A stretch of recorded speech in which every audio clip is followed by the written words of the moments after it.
Mas vamos lá, vamos falar agora do caos que tomou conta de Campinas. Daquela Campinas, lembra da grande epidemia de febre amarela urbana de 128 anos atrás? O pavor tomou conta da população e quem pôde, fugiu. Ficaram aqui os pobres, os escravos recém-libertados e apenas alguns poucos médicos e pessoas que não tiveram medo de socorrer as vítimas da doença e da fome. No terceiro capítulo da série A Peste, nós vamos contar as histórias desses verdadeiros heróis que ajudaram a salvar a cidade.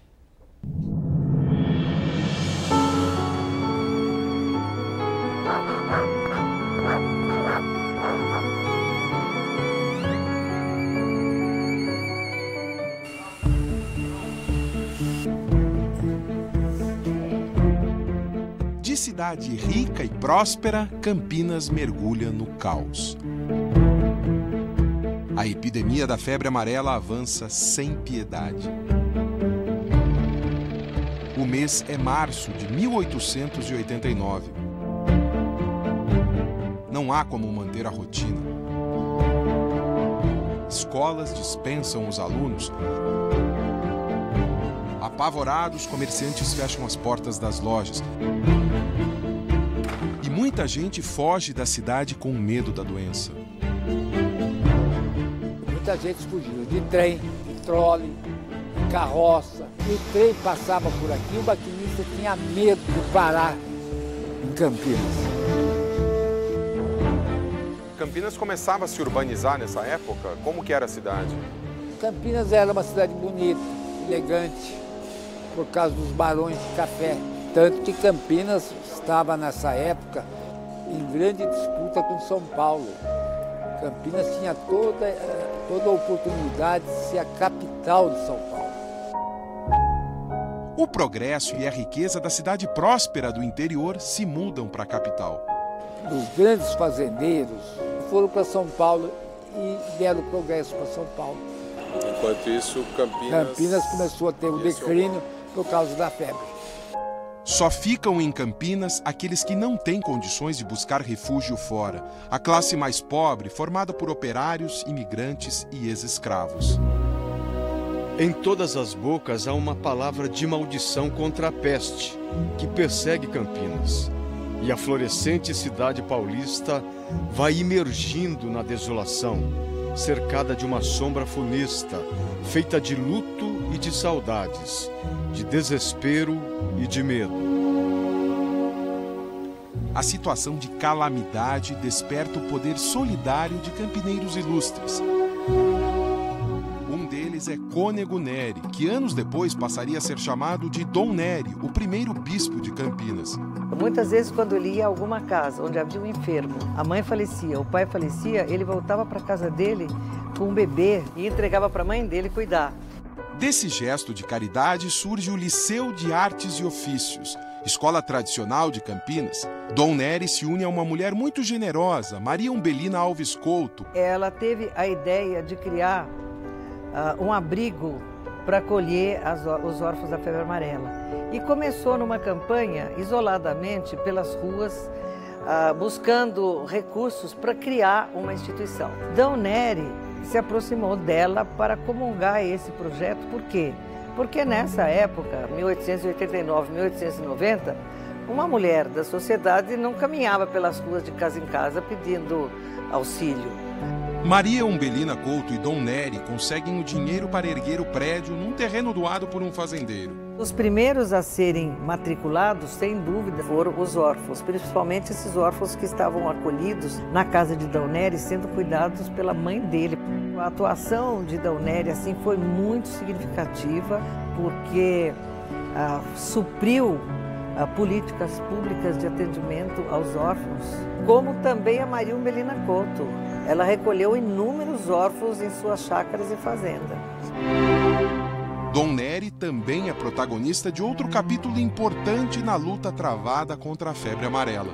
O padre Neri, na ocasião, junto com a direção do Diário de Campinas, fundaram a Sociedade Protetora dos Pobres com a finalidade única de angariar remédios e alimentos para a população sobrevivente. O prédio onde as famílias pobres recebiam ajuda não existe mais. Funcionava onde foi erguido o Clube Semanal de Cultura Artística de Campinas, hoje também fechado. Não havia abastecimento na cidade. Então a população carente, aquela que não pôde fugir, ela estava passando fome.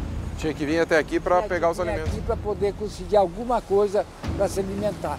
Campinas, nessa época, sofreu a peste e sofreu pela fome. Campinas tem mais ou menos 20 mil habitantes. As autoridades acreditam que 3/4 da população fugiram com medo de pegar a doença, deixando as ruas vazias e desoladas, como esta aqui, é a Rua Conceição, com a catedral lá no fundo. Sobraram na cidade apenas 5 mil moradores.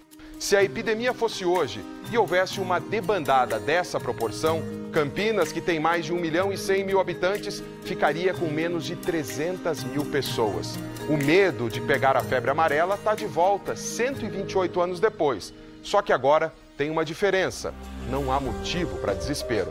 O que existe agora é uma preocupação que se mede pelo tamanho das filas.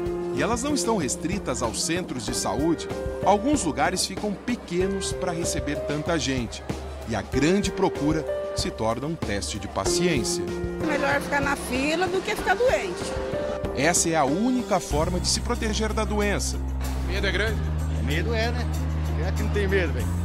Na maior cidade do interior de São Paulo, a estimativa da Secretaria de Saúde é que mais ou menos metade da população ainda precise de proteção contra a febre amarela.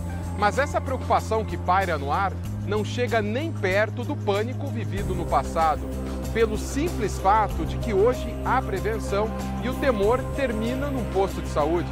128 anos atrás, a aflição começava num hospital. Não tinha o que fazer para evitar o contágio na época da grande epidemia. E lugares como este eram a última esperança para os doentes. Real Sociedade Portuguesa de Beneficência, fevereiro de 1889. O hospital acolhe dezenas de pessoas em busca de tratamento. Tanta gente que é preciso abrir uma nova ala para atender os doentes que não são conveniados do hospital. A solidariedade em acolher vítimas da febre amarela no início da epidemia não existe neste outro hospital de Campinas. Com o impacto da epidemia, nos primeiros dias, a Santa Casa recusou a internação dos indigentes. José Paulino, que era o prefeito da época, intendente, foi obrigado a contratar, a alocar 2 casas aonde hoje se encontra o Liceu. E ali ele criou o primeiro hospital de isolamento. A febre amarela tira de combate gente importante. A irmã Serafina, que aqui era enfermeira, era Teresa de Calcutá de Campinas. Ela foi designada para prestar serviço lá no Lazareto do Guanabara. E lá ela contraiu a febre amarela e ela veio se tratar aqui. E aqui ela morreu. A recusa inicial em receber pacientes na Santa Casa de Campinas foi contornada. E o hospital abre as portas para os amarelentos. Para muitos, um caminho sem volta. Muita gente morreu aqui. Esse local aqui é um local sagrado pelo sofrimento, pelas lágrimas dos doentes e dos seus parentes. Este livro da Santa Casa contém o registro dos mortos por febre amarela no período mais grave da epidemia. É uma relíquia preservada pelo Centro de Memória da Unicamp. No livro, a tragédia tem nomes e sobrenomes. São dezenas de vítimas. Foi preciso mobilizar toda a estrutura médica da cidade para tratar os pacientes. Acontece que de 27 médicos, mais ou menos 5 a 7 médicos que ficaram. Porque os 20 restantes fugiram da cidade, se acovardaram. Germano Melchert foi um desses corajosos, um médico alemão radicado em Campinas. Tudo bem, Glória? Tudo bem, você? Tudo bem? Prazer, Eduardo. A gente veio conhecer um pouco mais da história do seu avô, hein? Glória Melchert é neta de Germano e tem em casa uma escrivaninha usada pelo avô na época da epidemia. A história dele desperta orgulho em cada lembrança. A coragem, a o desprendimento, porque os ricos foram embora. Ele ficou tratando dos italianos recém-chegados, que vieram para substituir a mão de obra escrava, e os escravos recém-libertados. Então, sem interesse financeiro nenhum, ele ficou cuidando das pessoas. E, além de deixar a prescrição, ele deixava dinheiro para alimentação. Um sinal de bondade muito grande. Bondade extrema. Os momentos de generosidade são instantes de alívio no meio de tanto sofrimento.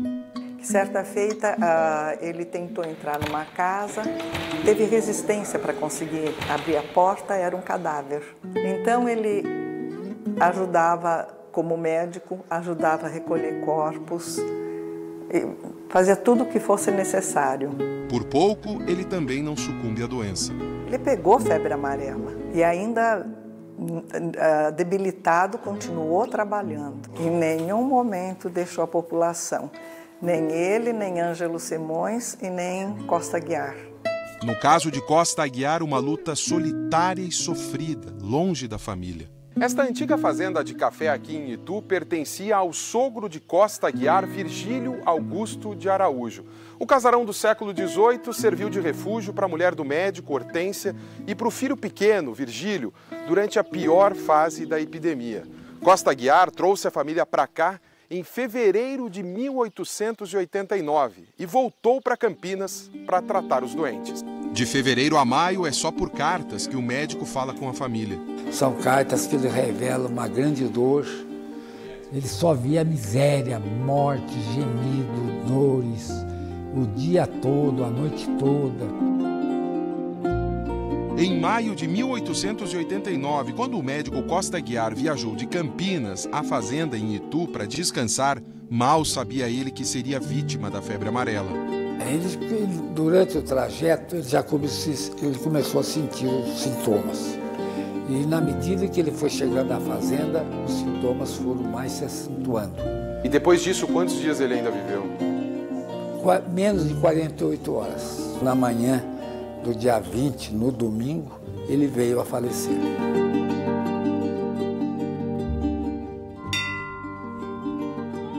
Das últimas orações na capela da fazenda ao funeral do médico em Itu, uma grande comoção. Foi um impacto muito grande para a população, normalmente aos pobres, que o adoravam.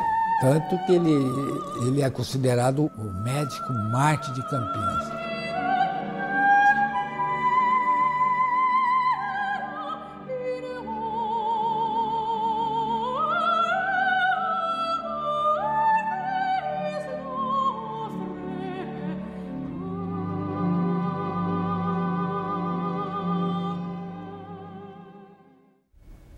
Amanhã chega ao fim a nossa viagem pelo período das epidemias de febre amarela urbana. No último capítulo, você vai ver as obras de saneamento que ajudaram a salvar Campinas. Quem não cuidasse da limpeza, olha isso, era até mesmo preso.